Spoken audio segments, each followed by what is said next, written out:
Welcome to Not Milk Never Milk. Subscribe if you're lactose intolerant. You begin by opening Google Pay and signing in with your main Google account.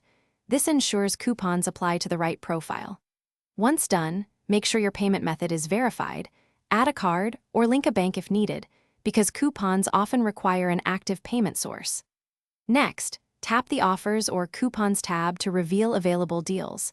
This first actionable step finds coupons tied to accounts, locations, or bank partners so you can apply them quickly at checkout.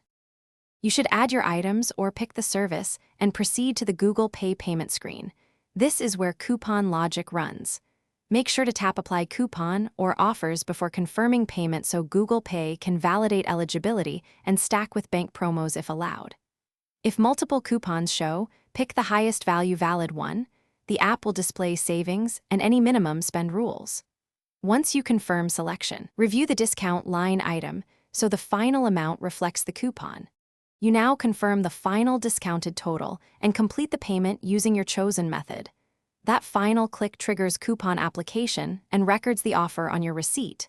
Once paid, open the transaction details to verify coupon name, discount amount, and any cashback timing so you know what to expect.